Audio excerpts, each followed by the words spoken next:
오늘은 에스더서 4장 1절로 8절 말씀까지 하나님 말씀 전하겠습니다. 이제 이 장이 에스더서에서 이제 이스라엘 민족의 신앙을 가장 고취시키는 그런 장입니다. 왕의 조서를 접한 모르드게가 금식하며 애통한 사건이었고요. 그래서 이게 16절에 당신은 가서 수산에 있는 유다인을 다 모으고 나를 위하여 금식하되 밤낮 3일을 먹지도 말고 마시지도 마소서. 나도 나의 시녀와 더불어 이렇게 금식한 후에 규례를 어기고 왕에게 나아가리니 죽으면 죽으리라.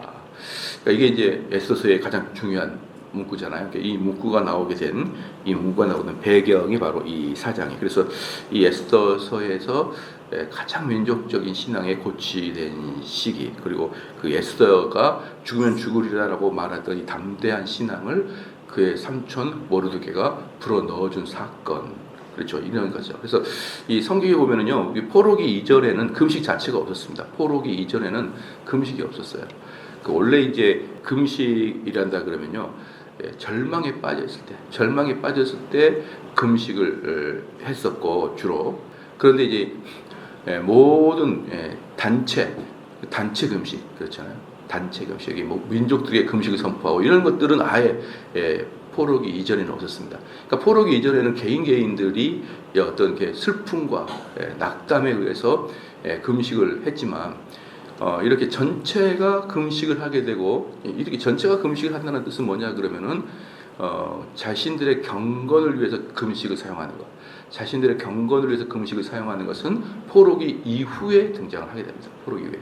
포로기 이전에는 자신의 경건을 위한 금식 자체가 없었어요. 금식 자체가 없었고, 단지 슬픔과 고난 속에서 개인이 죄를 뿌리고 그렇게 금식은 있었지만, 어떤 그 공동체의 경건을 위해서는 이 포로기 이후에 금식을 하였다라는 것이고요. 그리고 또 중요한 것은 뭐냐면, 우리 현대에는 금식을 잘 안 하잖아요. 그런데 이 금식을 그 구약의 사람들도 잘했고, 그 다음에 신약의 사람들도 금식을 자신들의 공동체의 경건을 위해서 금식을 했고, 거기다 또 청교들도 금식을 일주일에 한 번씩을 했었어요. 그런데 이 금식의 어떤 뭐라 그럴까요? 전통은 우리나라는 없는 것 같다. 그런데 예수님도 금식을 한 번도 금식에 대해서 뭐라고 한 적이 없었죠. 금식이 나쁘다, 이런 얘기 한 번도 한 적이 없습니다. 단지 금식을 뽐내려고 하지 마라, 그거예요. 금식을 뽐내서 너의 신앙이 엄청 고치되어 있는 것처럼 너희를 스스로 가장하지 마라, 이런 책망을 했을 뿐이지, 금식 자체를 우리 주님께서도 책망한 적이 없다. 그러니까 우리도 사실은 금식은 어떤 면에서 교회에서 좀 강조가 되어야 될 필요가 있다라고 보고, 청교도 시대 때 보면 목사님들은 주로 주일날 금식을 해요. 주일 하루 종일을. 근데 잠깐 좀 어려울 것 같아요. 주일 하루 종일을 금식한다는 게 너무 어려운 게 뭐냐면은, 배도 고프긴 하지만 또 여러 가지 그 교제권이 주일에 이 식사를 하면서 이루어지기 때문에, 이게 주일날 금식하는 것은 상당히 목회하는데 어려움이 있겠다. 그 설교가 힘들어서도 그러겠지만 성도의 교제가 그렇게 음식을 나누면서 하잖아요. 그래서 어쨌든 이렇게 청교도들도 일주일에 한 번은 금식을 했습니다. 이런 것들이 현대 우리랑 아주 많이 다르다라는 것이죠. 1절에 보면요, 모르드게가 이 모든 일을 알고, 이 모든 일이라는 것은 수상궁에 조서가 올려지면서, 즉 유대인들을 다 진멸시킨다, 그것뿐만 아니라 진멸시킨다라는 뿐만 아니라 여기서 다 안다, 모르게 이 모든 것을 알았다. 그래서 뭐냐면, 그 일을 하는 데 있어서 하만이라는 자의 작전을 펴서 된 것, 이 모든 것을 알았다는 것이죠. 유다인들이 멸절당하는 것은 모르드게뿐만 아니라 그 수상궁에 살고 있던 유다인들도 다 알고 있었어요. 그러니까 그것만이 아니라 이 일을 하만이 작업을 해서 유다인들을 멸절시키려고 했던 것이, 이걸 알고 자기의 옷을 찢고 굵은 베옷을 입고 죄를 뒤집어쓰고 성중에 나가서 대성통곡하며, 이게 위험한 일입니다. 왜냐 그러면요, 성은 여러분들이 잘 알다시피 우리나라도 성이 있으면은 그 성에서는 시체나 죽음에 대해서는 드러나게 하지 않아요. 그래서 그들은 죽으면은 성 안에서 죽으면은 북문으로 해서 얼른 빠져나가 버리죠. 성 안에서 있지 않고 북문으로 얼른 빠져나가서 이 왕과 왕후가 있는 이 성 안에서는 이 죽음이라는 그림자를 보이지 않도록 하는 게 성 안의 일인데, 근데 여기서 굵은 베옷을 입고 있는 것은 뭐냐면 상중을 의미하거든요. 상을 의미하기 때문에 이렇게 상을 베옷을 입고 굵은 베옷을 입고 죄를 뒤집어 쓰고 성중에 나가서 대성통곡한다라는 것은 죽음을 상징하는 완벽한 모습이잖아요. 그럼 대성통곡하면 어땠습니까? 모든 사람이 다 본단 말이에요. 그러니까 이 성중에 복장도 어울리진 않아요. 또 얼마나 크게 운지 가는 곳마다 사람들이 다 보잖아요. 그러면은 도대체 이 모르드게가 왜 이런 식의 위험하기까지 하잖아요. 위험하기까지. 성에서는 아주 금기된 일이지만 그렇게 위험하기까지 한 왜 했느냐. 2절 말씀에 대궐 문화까지 이르렀으니, 대궐 문화까지 이르렀습니다. 굵은 베옷을 입은 자는 대궐 문에 들어가지 못함이라.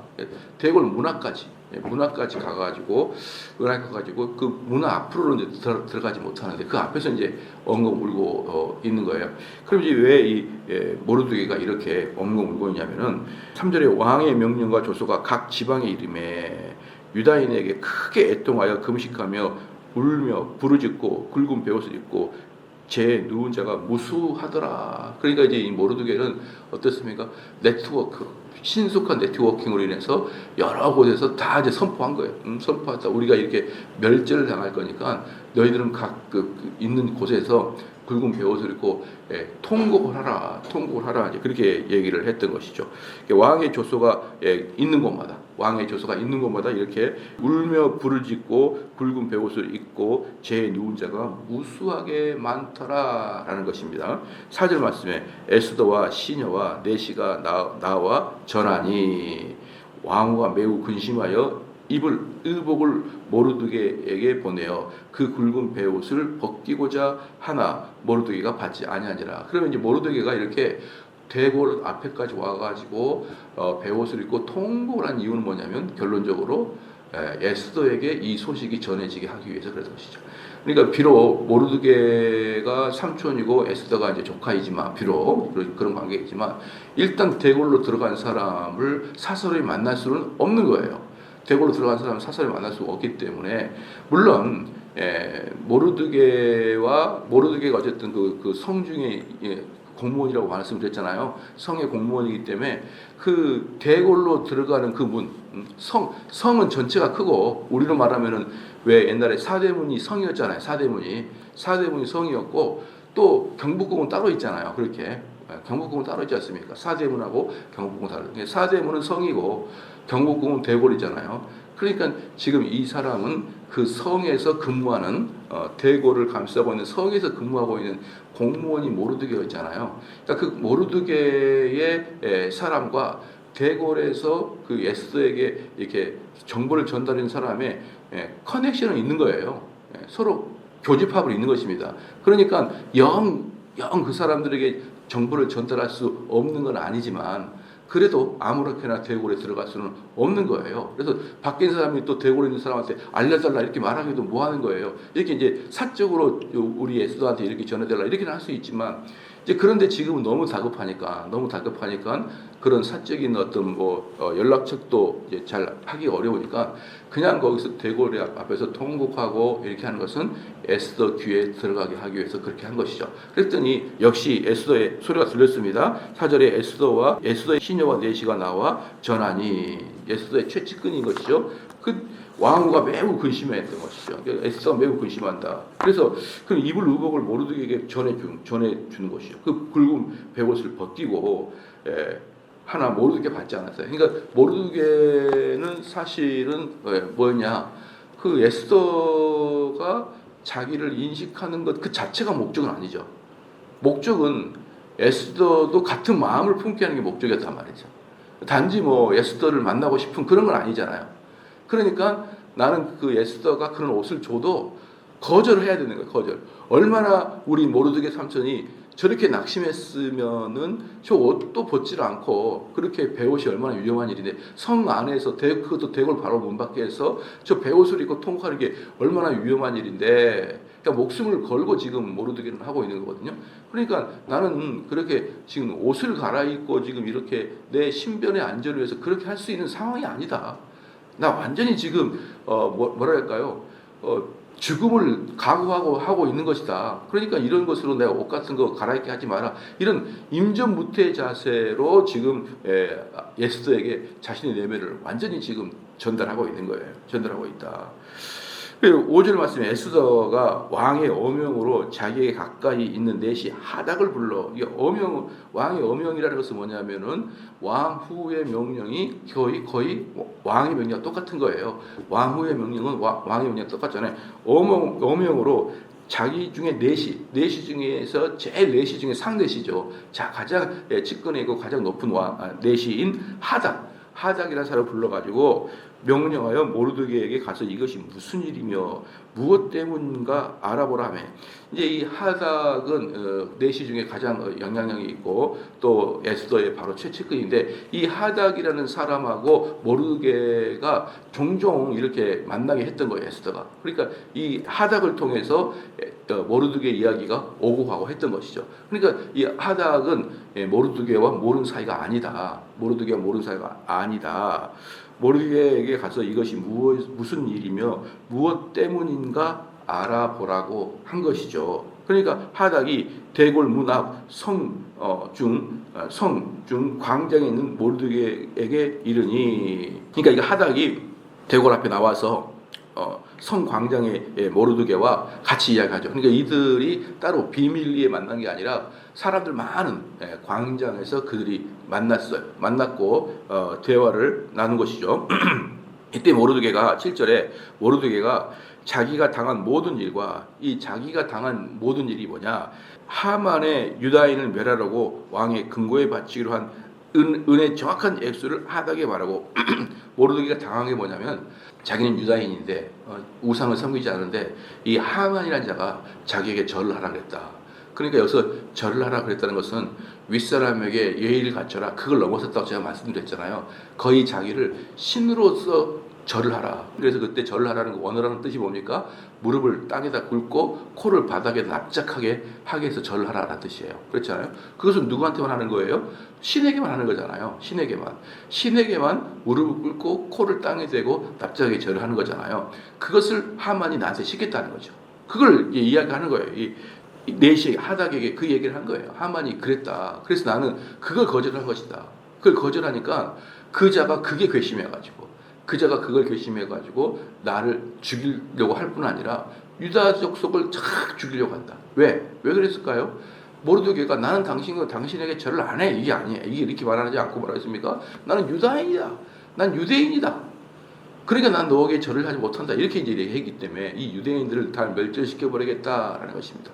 자, 이게 바로 권세자들이 교만하게 되면요, 나를 무시해? 다 죽일 거야. 이런 마음이 곧바로 이어지는 게 권세자들이에요. 그래서 참 권세자들은요, 우리처럼 지금처럼 상권이 분립되지 않으면 정말 무서운 거거든요. 왜? 행정권, 입법권, 사법권을 다 갖고 있기 때문에 그 최고 권위자가 기분이 나빠버리면 그냥 사람 죽이고 사람 파면시키는 것은 유도 아니었어요. 유도 아니단 말이에요. 그래서 언제나 권력은 분리되어 있어야 된다. 한 사람이 모든 권력을 차지하고 있으면 안 된다라고 그랬어요. 그래서 제가 간간히 말씀드리지만 이 집안에서도 권력 싸움을 어떻게 해야 되냐, 집안에서도 권력이 집중되면 안 되는 거죠. 이 권력이 집중되는 게 뭐냐 그러면 돈을 버는 자가 돈을 분배하는 것은 권력이 집중되는 거죠. 주로 남편이 돈을 많이 벌잖아요. 남편이 돈을 많이 버는데 남편이 돈을 전체를 관리하면서 남편이 돈을 벌고 수입을 하고 그 수입의 모든 것을 남편이 갖고 있다가 아내에게 분배시켜 주는 것은요, 이건 독재나 마찬가지예요. 독재나. 그래서 그 가정에서의 돈의 어떤 그 다스림은 버는 자와 분배하는 자가 달라야 된다. 이게 가정의 평안을 이루어지는 거예요. 사실 만약에 그렇다 그러면 어쨌든 돈의 권세가 있는 것은 돈을 갖고 있는 자가 권세가 있기 때문에 어쨌든 이 돈을 갖고 있는 아내에게 그 권세가 좀 더 가긴 해요. 집안일에 대해서는. 그럼에도 불구하고 한 사람이 돈을 벌고 한 사람이 돈을 분배하기 시작하게 되면 나머지 한 사람은 종에 불과하다라는 것이죠. 근데 의외로 그런 가족들이 좀 있긴 하더라고 보니까. 근데 그거 참 위험한 일입니다. 그리고 주로 이제 남편이 돈을 벌고 남편이 분배하면서 당신 이번 달에 얼마 썼어? 검사해. 이렇게 나가는 것은 참 좀 아내들이 불행해 보여요. 그러는 것은. 왜 그러냐 그러면 어떤 집도 그러는데 남편이 돈을 되게 많이 벌거든요. 돈을 되게 많이 벌어요. 그런데 딱 아내에게 한 달에 뭐 250만 원만 딱 주는 거죠. 그러면 그걸로 살림하고 못 내고 그렇게 하는 거예요.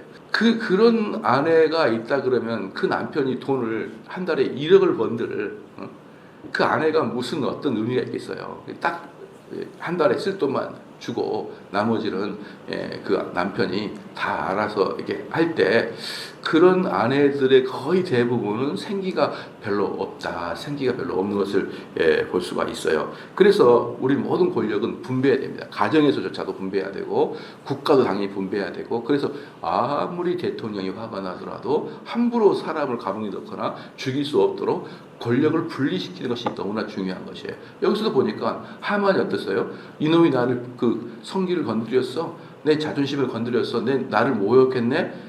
얘네를 다 죽여. 이렇게 하는 것이 바로 독재 이렇게. 그러니까 이제 이 모르드게가 다 이야기했어요. 사실은 이래서 했다. 더 중요한 게 뭐냐면요. 7절의 중반부에 하만이 유다인들을 멸하고 왕의 금고에 바치기로 한 은의 정확한 액수를 하닥에게 말했어요. 그러니까 여기서 뭐냐면은 하만하고 왕이 둘이서 사적으로 대화했던 내용 있잖아요. 이 사적 대화했던 내용, 내가 얼마나 주겠다. 이 이야기를 모르드게가 정확하게 알고 있었단 말이에요. 정확하게. 그러니까 이 두 가지를 알 수 있는 거예요. 자, 지금 우리 왕이 지금 현재 왕이 이렇게 유다인들을 다 죽이기로 하는 것은 어떤 법적인 절차에 의한 것이 아니라 하만의 그 엄청난 돈에 의해서 지금 왕이 저렇게 됐다. 이것은 뭐예요? 이것은 비리다 이것은. 이건 정당한 절차에 의해서 어떤 법적인 절차에서 이렇게 되는 게 아니고 부정부패에 의해서 일이 이루어졌다라는 것을 분명히 알 수 있고요. 두 번째는 뭐냐 그러면은 이 모르드게가 정확한 액수를 알 수 있을 만큼이나 모르드게도 어때요? 정보력을 가지고 있었던 거예요. 이것은 하만하고 왕만의 관계였거든요.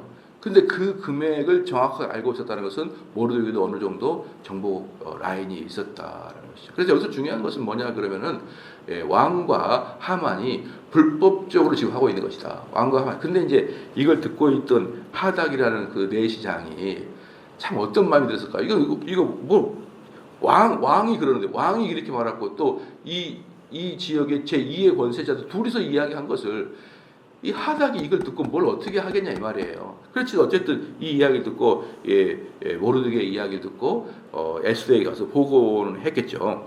그래서 8절 말씀에 또 유다인을 진멸하고 수상국에서 내린 조소 초본을 하닥에게 주어 에스더에게 보여 알게 하고. 그러니까 이 에스더 같은 경우는 아마 이때까지 모든 사람들이 에스더가 유다인이었던 것을 몰랐던 것 같아요. 원래 몰랐었잖아요. 근데 몰랐던 것 같습니다. 왜 몰랐던 것 같냐 그러면 만약에 에스더가 유대인이었던 것을 사람들이 알았다 그러면은 이 조서가 나오자마자 사람들이 유대인이었던 에스더한테 와가지고 얘기를 했을 거란 말이에요. 그런데 수상궁에 일반인도 다 알고 있는 이 정도의 정보를 에스더가 아직 모르고 있었고 그 조소를 그 하닥에게 주어서 에스더에게 전달해서 에스더가 처음 알았거든요 그때. 그걸 보고 그러니까 에스더는 사람들이 유대인인 것을 이때까지는 몰랐다라고 우리는 추론할 수가 있는 거예요. 그만큼 이 당시에 유대인이라는 어떤 그 하나의 지파라 그런다 그러면 그렇게 유익을 있었던 것은 아닌 것 같아요. 어느 지역에 속했다라는 거죠. 그래서 이 에스더는 자기가 유대인인 것을 알리지 않았고 사람들도 그가 유대인인 걸 몰랐고 이때야 비로소 유대인들을 진멸한다는 왕의 조서를 보게 된 것이죠. 그래서 수상국에 내린 조서 초본을 하닥에게 주어 에스더에게 보여 알게 하고 또 그에게 부탁하여 왕에게 나아가서 그 앞에서 자기 민족을 위하여 간절히 구하라고 이제 그렇게 이제 삼촌이 이야기하는 거예요. 그래서 너가 여기 있는 것은 하나님이 지금 너를 이곳에서 이 일을 하게 하라고 이곳에 있다. 이게 지금 모르드게의 기본적인 전제예요. 이곳에 너가 하나님이 세운 것은 바로 이 일을 위해서 섭리적으로 너를 세웠기 때문에 이 부분에서 너가 이 일을 하지 않으면 하나님의 역사에서 너는 결정적으로 하나님을 배반하게 되는 것이다 라는 것이죠. 너를 왜 하나님께서 예쁘게 태어나게 했고, 저는 여기서 보면은 에스더가 예쁜 것뿐만 아니라 뭐가 있었던 거예요? 남들과 다르게 독특한 지혜를 가지고 있었던 거예요. 그러니까 왕이 좋아하는 거죠. 그렇잖아요. 단지 얼굴만 예쁘고 백치미만 좋아하는 것은요, 그거 아닌 거예요. 그래서 이 에스더 같은 경우는 얼굴도 예쁘지만 그가 가지고 있는 어떤 인생관이나 철학이 또 왕이 보기에 남다르고 지혜로우니까 그 여인을 좋아한 거예요. 그러니까 지금 모르드게가 하는 얘기가 그게 뭐예요? 너가 왜 이렇게 예뻤고, 너가 왜 이렇게 유대의 그 성경을 깊이 알므로 말미암아 지혜가 있었는지에 대해서는 왜 그것을 우연이라 생각하냐 이 말이에요. 왜 그것을 우연이라 생각하냐? 그것은 하나님께서 지금 너에게 이런 절체절명의 위기 속에서 유대인들을 구하기 위해서 너를 그곳에 보낸 것이 아니냐? 이게 모르드게의 주 논점입니다. 그러면 너를 이렇게 예쁘게 키웠고 성경으로 이렇게 교육받았던 이때까지 오게 하는 이유는 바로 이 자리에 너를 앉히기 위해서 하나님께서 너에게 교육을 시켰으니까 너는 지금 가서 왕에게 죽으면 죽을 각오를 하고 이야기해야 된다는 것이죠. 아니 여기서 유대인의 멸절을 당하는데 어떤 우리의 삶의 의미가 있겠느냐? 어떤 의미가 있겠느냐? 이제 이런 얘기했던 거죠. 여기서도 이제 우리가 보면요, 우리가 어쩔 때는 성경에 보면은 어떨 때는요, 너무나 우리가 할 수가 없으니까 그저 벽을 보고 기도하는 사건들도 있거든요. 아무것도 할 수 없으니까 기도하는 사건도 있어요. 그런데 우리 같은 경우 어떻습니까? 뭔 병에 걸렸어요. 특별히 암 같은 게 딱 걸려요. 그러면은 기독교인들 중에 암이 딱 걸리면은 모든 걸 철폐하고 기도원 가서 내가 기도로 되게 나겠다, 이런 사람들이 꽤 있거든요. 그리고 또 어디 시골에 가서 거기 살면서 이제 그 병원에 가가지고 뭐 방사능 치료 같은 거 안 하고 어떤 자연적인 치유를 하게 되면서 기도로 일을 하겠다, 이런 사람이 되게 많습니다. 그러면서 그런 것이 이제 또 믿음의 형태라고 생각하는 경우가 있어요. 근데 많은 경우에 의사들이 하는 말이 그래서 병을 키워서 온다는 거예요. 그러니까 그런 병이 딱 걸리면 첫 번째로 의사한테 달려가가지고 보이는 것을 아주 어떻게 믿음이 없는 것처럼 여기는 경향이 있는 것이죠. 그러니까 성경에 보면 어떻습니까? 그 엄청난 적이 왔을 때 다 뒤로 하고 벽을 보면서 하나님 살려주십시오라고 했던 그 믿음의 형태처럼 암이라는 적이 나한테 쳐들어왔는데 그 다 뒤로 하고 벽을 보면서 하나님 살려주십시오 하는 것이 믿음의 어떤 반응이라고 보는데, 여기 보십시오. 에스더가 서 보면 뭐라고 합니까? 이 모르드게부터 베옷을 입잖아요. 근데 베옷을 입은 이유가 뭐예요? 내 이 모습을 에스더 너가 알아라 라고 어떤, 쉽게 말하면 약간 작전을 쓴 거잖아요. 방식을 구한 거잖아요. 그래서 이 에스더가 그것을 듣고 나니까 그러니까 모르드게가 어떻습니까? 이제 너도 왕한테 가서 이렇게 하고 우리 모든 유다 민족들은 지금 통곡을 하고 모든 민족들은 기도하고 있을 테니까 너도 하라, 이러면서 모르드게가 궁극적으로 이 일을 왕에게까지 전달할 수 있도록 모든 기획을 하고 그대로 전부 다 말을 따랐고 이렇게도 하잖아요. 그러니까 신앙 형태는 하나를 딱 찍어서 이게 맞다라고 말할 수 있는 게 아니라니까요. 이게 맞다라고 말할 수 있는 게 아니에요. 예를 들어서 다니엘 같은 경우는 제가 이 에스더 설교에서도 말씀드렸듯이 처음에 다니엘 같은 경우는 페르시아의 음식을, 바벨론 음식을 안 먹었다니까요. 안 먹었어요. 그들은 이 음식이 우상에 바치는 음식이라고 안 먹었던 것이죠. 그러나 에스더는 먹었어요, 음식을. 그러니까 그 우상 숭배는 그 당시에는 이 에스더서나 다니엘서나 시기가 비슷합니다. 그러니까 이 외국인 음식을 먹으면은 우상 숭배고 안 먹으면은 참된 신앙이다. 흙과 백으로 나누는 게 아니에요. 근데 우리는 너무 그렇게 하려고 하는 경향이 많습니다. 이렇게 이거 하면 돼, 안 돼. 우리 목사님 이거 하라 그랬어. 이거 하면 안 된다. 이런 것은요 정말 초등학생 같은 그런 신앙이에요. 모든 사건은요 양쪽에서 볼 수 있는, 입체적으로 볼 수 있는 여러분 능력이 있어야 되는 거예요. 능력이 있어야 됩니다. 예를 들어서 우리 믿는 사람, 우리 그 조상들도 창시계명, 나는 절대로 일본 이름 받지 않을 거야. 또는 나는 뭡니까, 상투를 자르지 않을 거야. 모든 우리의 머리털은 부모가 주신 거기 때문에 차라리 상투를 자를 바에 내 목을 자르라. 이게 뭐예요? 이게 딱 하나만 꽂혀 있는 사람의 특징이에요. 그 상투가 뭐라고? 그렇잖아요. 그 창시계명이 뭐라고? 근데 성경에 많은 사람은 창시계명 하잖아요. 이름을 바꿔버리잖아요. 그 당대의 이름을 바꾸잖아요. 그러니까 이런 것들을 보고 또 어떤 것이 있냐 그러면요. 심지어는 뭡니까? 요셉 같은 경우도 어떻습니까? 요셉 같은 경우도 그 예굽의 왕이 예굽 여자를 갖다가 주잖아요. 요셉도 이방 여인과 결혼했단 말입니다. 그러니까 유대인들도 그렇지만 또 여기 느헤미야서 보면은 이방 사람과 결혼하면 다 이혼을 시키잖아요. 그러니까 이방 여인과 결혼해야 된다, 안 해야 된다, 이 관점이 아니에요. 관점이 뭐냐? 이 이방 여인과 결혼함으로 말미암아 우상 숭배가 나에게 들어온다. 이게 관점이란 말이에요. 이게. 그러니까 요셉 같은 경우는 그 여인을 이제 성경에 나와 있는 걸 보면은 그 여인을 완전히 유대화 시킨 거죠. 물론 위험하긴 하죠. 그러나 그 행동, 그 행위 자체에 흑백 논리로 들어가면 안 되는 거예요. 성경은 그걸 말하고 있는 거예요. 이걸 한다 안 한다가 중요한 게 아니라니까요. 그래서 저는 바로 그런 문제들이 때때로 우리 교회에서 나타나는 병폐 중에 하나예요.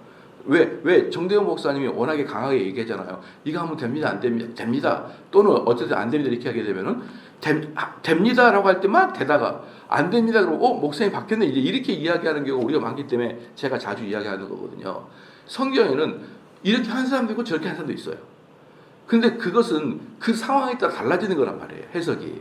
그 상황에 따라 달라진단 말이에요. 그렇기 때문에 여기서도 보면은 에스더와 모르드게는 자신들의 지금 멸절을 방어하기 위해서 유다 민족 전체가 어때요? 기획을 하고 그것을 실행하고 그것을 동시에 왕에게 알리려고 전체가 이렇게 퍼포먼스를 취하고 이런 것들이 다 믿음의 한 형태의 모습이에요. 믿음의 형태의 모습이란 말이에요. 그렇기 때문에 우리 성도들께서 특별히 그게 우리 인간들이 어떤 계획을 잡는 거 이것들 되게 위험하게 생각하는데 왜 그것을 위험하게 생각하냐 이 말이에요. 두 번째, 인간의 머리만 믿고 하나님을 의존하지 못하는 것도 문제인 거예요. 그 둘 다 하나만 강력하게 밀고 나가는 것은 대단히 위험한 것이다라는 것이에요. 그래서 저는 우리 성도들께서 신앙생활 할 때 언제나 아플 때는 병원과 하나님을 같이 의존하는 것이죠.